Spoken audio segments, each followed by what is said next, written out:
బైరవుని కొట్టా ఎరా వీరాజు, ఇదంతా నీ పనేనా? మీదే పోయింది, వెళ్లి కొట్టేసి వచ్చేశారు. ఆయనేమో నాకు ఫోన్ చేసి నేను లోపల వేయమంటున్నాడు. ఆయనకి తెలియదు నేను మీ మనిషినని. ఇది చాలదని ఆ జడ్జి ఛార్జ్ షీట్ ఫైల్ చేసి నేను ఖైదు చేయమని ఆదేశాలు ఇచ్చాడు. మనకున్న ఒకే ఒక సపోర్టు ఆ భైరవుడే. ఇప్పుడు ఆ భైరవుడు మనకు ఆపోజిట్ అయిపోయాడు. బాచి ఆ న్యూస్ ఒకసారి విను. మేమే పార్టీ యొక్క అనంతపురం జిల్లా ప్రధాన కార్యదర్శి అయిన శ్రీ ఎస్ రోలక్స్ బాచి గారు పార్టీ నియమాలను ఉల్లంఘించి ప్రవర్తించినందువల్ల ఆ పార్టీ ప్రాథమిక సభ్యత్వం నుంచి ఇతర పదవుల నుంచి ఈ రోజు నుంచి తొలగించబడ్డారని ఆ పార్టీ అధికార ప్రతినిధి తెలియజేశారు. పదవులు కూడా పీకేశారా? ఇలా చూడు బాజీ, నాకు తెలిసి నీ టైం అస్సలు బాగోలేదు. మాట్లాడకుండా ఏ అరుకో గిరుకో చెక్కేసాయి, లేదా నువ్వు జైలు కూడు తిన్నావు కన్ఫర్మ్. గంట కూడా కొట్టిందా? శకునం అస్సలు బాగోలేదు. చెప్పు రాయుడు. నిన్నే తలుచుకుంటూ ఉన్నా, ఇంతలో నువ్వే ఫోన్ చేశావు. నీ ఆయుష్ రేఖ బలంగా ఉందయ్యా. ఎవడైతే పదవులు ఇచ్చిన ఎత్తున కూసోబెట్టాడో వాడిని నా చేతే కొట్టించి నాకే ఎదురు తిప్పావు. అప్పుడు నువ్వు బలవంతుడే కదా. బలవంతుడి ఆయుష్ బలంగా ఉంటుందంటారు. నీ సంగతి సరే, మరి నీ అన్నమ్మ సంగతి ఇంకా నిశ్చితమేంటి? ముందు లోపలికి వెళ్ళి చూడు, నీ అన్నం ఉందో లేదో.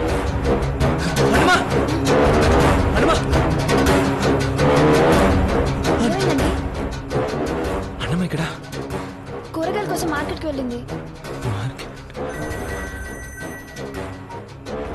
ఏందే, నీ పెళ్ళం కూరగాయల కోసం అన్నమ్మ మార్కెట్కి వెళ్ళిందని చెప్పిందా? నా దగ్గర ఉన్నప్పుడు నీ ఇంట్లో ఎలా ఉంటది? నేను ముందు శత్రువుని లేపేద్దామని అనుకున్నాను, కానీ ఎందుకులే అని సాక్ష్యాన్ని లేపేశాను.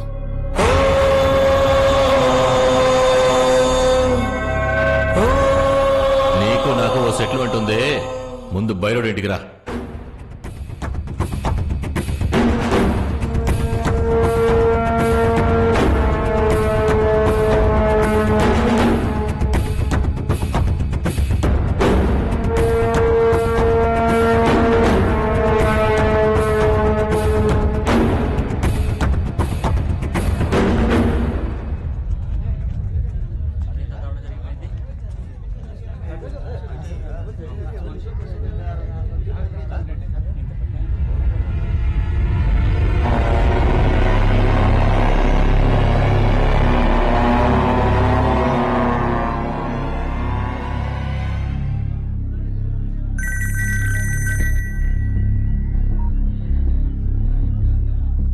ఏంది రాయుడు, నీ అన్నం అనుకుని భయపడ్డావా? అంత తొందరగా దాన్ని లేపేస్తానా? సర్లే, మనకెన్నో పదవులు ఇప్పించాడు కదా అని ఒక దెబ్బతో వదిలేస్తే వాడు నన్నే అరెస్ట్ చేయడానికి మనుషుల్ని పంపించాడు. ఆ భైరవుడి కోసం ఎంతో మందిని లేపేసినోడిని ఆడిని లేపేలేనా చెప్పు? పదవులు ఇప్పించిన ఆ భైరవుడికే ఈ గతి అయితే నీ అన్నమ్మకి? నా ఇంటి గొడవలోనే ఉన్నాను, త్వరగా రా.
ఏంది రాయుడు, మళ్ళీ భయపడ్డావా?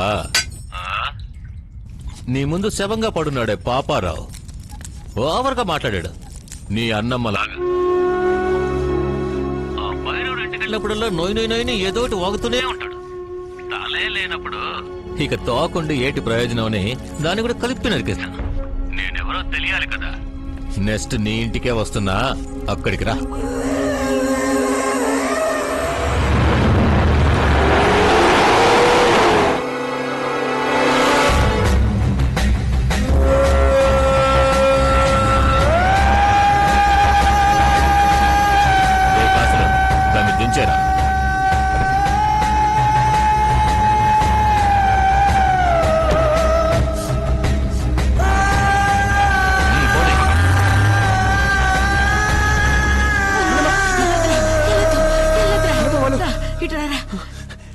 నీకేం కాలేదుగా? నాకేం కాలేదురా. ఏంటి చీరంతా తడిగా ఉంది? అదేం లేదయ్యా, ఆ గోడంలో పడేసి ఉంచారు కదా, కొద్దిగా చెమటలు పెట్టాయి. మరైతే అక్కడ గొలుసు గాజు అది నిన్ను భయపెట్టడానికేరా. రా ఇంటికి పోదాం, పద. రా పదరా.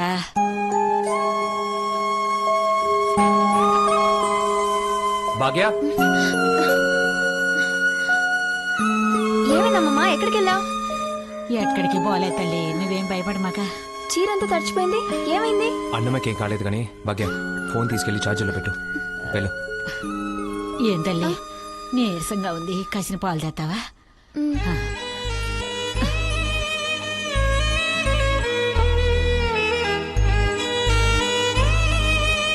ఇదిగో అన్నమ్మ, తాగు.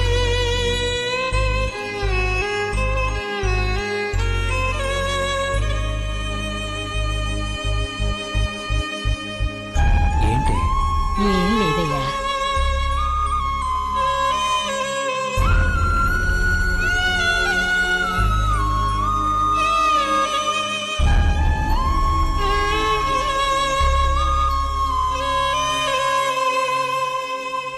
ఏమండి, నేను కోర్టులో కేసు వాపస్ తీసుకోనా? ఎందుకంటే వాడి వల్ల ఇప్పటికే మా అమ్మని కోల్పోయాను. అన్నమ్మని కోల్పోవడం నాకు ఇష్టం లేదు. అలా ఏం జరగదు. అనవసరంగా భయపడుకో. పడుకో, నిద్రపో. కాదండి, అది భాగ్య చెప్పేది విను, పడుకో.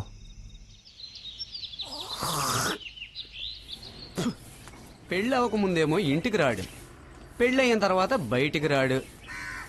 రే మామా, రే పొద్దెక్కే వరకు నిద్రపోతారేంట్రా? రే మా ఏ ముస్లి, ఏంటిది కింద పడుకున్నావు? ముస్లి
ఏందయ్యా రాయుడు, నీ ఊళ్ళో నీ ఇంట్లో ఊదే కొమ్ము సౌండ్ నా ఊళ్ళో నా ఇంటి వరకు వస్తోంది కదయ్యా. నేను ఆ రోజే అన్నాను కదా, ఎక్స్ మాట్లాడినిచ్చే కొడతాడని. కొట్టేనా? మాట్లాడినిచ్చి కొట్టేనా? ముసల్దాన్ని ఎలా కొట్టేననిగా ఆలోచిస్తున్నా? నీ అన్నమని కొట్టలా కొయ్యలా? ఊరికే ముంచొదిలేసా. ఊరికే ముంచొదల్లా.